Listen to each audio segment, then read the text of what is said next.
Hello guys, what's up? Welcome to my channel.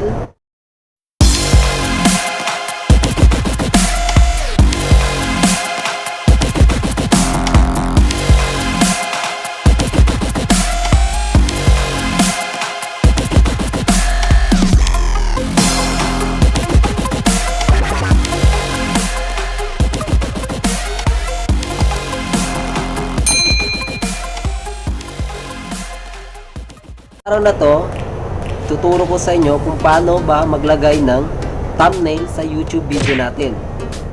Sa mga nagtatanong kung ano po yung thumbnail po, ito po yung picture na nakikita natin sa YouTube. Pag nanonood tayo ng YouTube, ito yung pinakauna nating nakikita. So, kung mas maganda yung thumbnail po natin, so mas may tendency po na papanoorin po yung video natin. So, paano ba maglagay ng thumbnail sa YouTube video natin? So, pinakauna guys ay kailangan natin ng tatlong application. So, pinakaunang application background eraser. Pangalawa ay a few moments later. Pangalawa ay Pixelab, kung saan mag-edit tayo ng text o maglalagay tayo ng stick. Pangatlo, YouTube thumbnail, kasi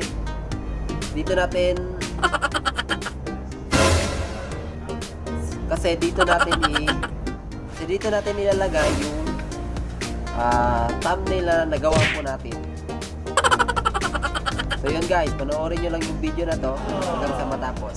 At kung bago ka pa lang sa channel ko guys, ay huwag kakalimutang mag-like, comment, share and subscribe, and hit the notification bell para ma-notify ka sa mga bago kong videos. Tara guys, simulan na natin. So panoorin nyo lang guys hanggang matapos. Hello guys. So ngayon guys, ang una nating i-open na application ay background eraser. So open na natin itong background eraser. Tapos pindutin natin itong load up photo. So pili lang tayo guys ng picture. Ito. Ngayon, pindutin natin itong sa taas, done. At mapupunta na siya dito. So kailangan muna natin i-adjust guys yung manual size. Kita natin yung manual. Sa taas niya may manual size. So, ano lang natin, palaki lang natin konti yung ano. Yan. Ito na yan. So magsimula na tayong mag-delete.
pindutin na natin yung sa taas guys, yung done. At mapupunta siya dito sa ano, sa smooth. Pindutin natin yung 5. So pindutin na natin sa taas guys yung save. So yun, pindutin natin yung finish. At tapos na tayo dito sa background eraser. So ngayon guys, i-open natin yung pangalawang application natin, which is Pixellab.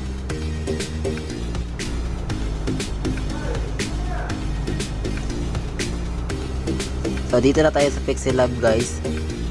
So delete muna natin tong text. So kung gusto nyo ganito na yung background guys,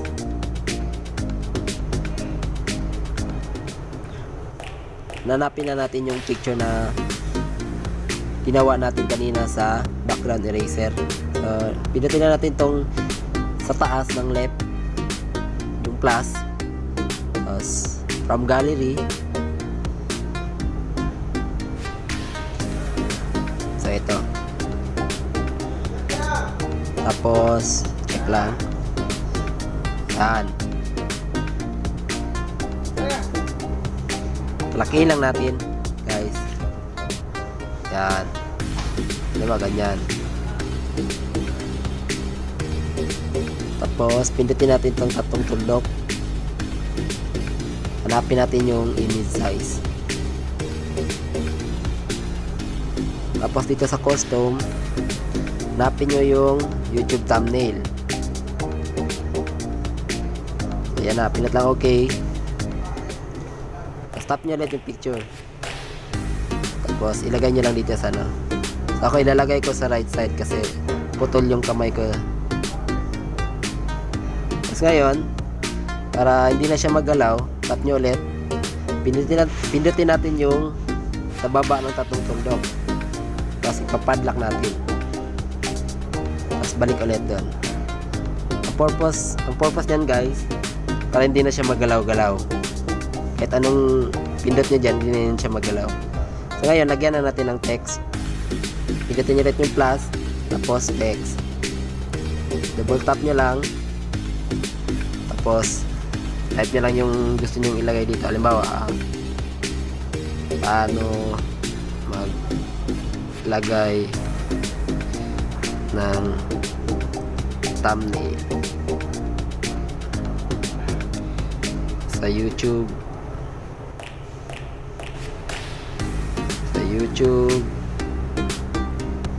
video. Okay lang, ipindot nyo lang guys yung okay. Yan, tapos resize lang natin.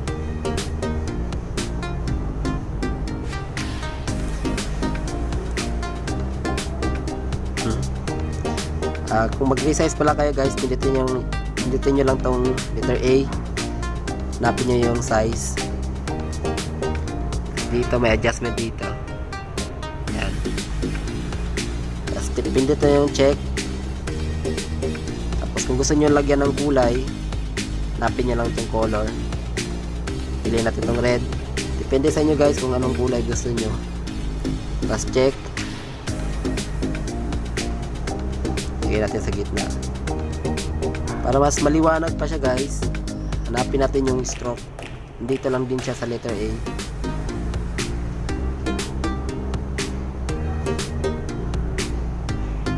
Yan, stroke. Tapos i-on nyo lang yung enable. Yan, may adjustment din yan siya guys. Yan. Yan. Dito lang yung check. So yan na guys, tapos na yung Pixellab natin. So i-save na lang natin siya sa gallery.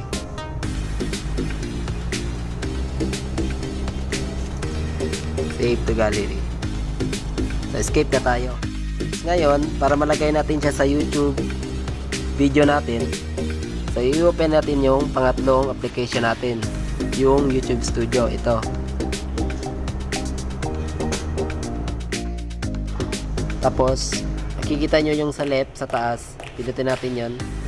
hanapin natin yung video na gusto nating lagyan ng YouTube thumbnail. Yan. So, halimbawa, ito. Tap ko. Pindutin nyo lang yung lapis. Tapos, edit thumbnail.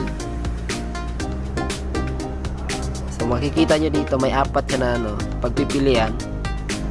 So, pindutin nyo lang tong plus, guys. Tapos, mapupunta na kayo sa gallery. At hanapin nyo yung ginawa nating thumbnail. So, ito. Tap natin. Tapos, select.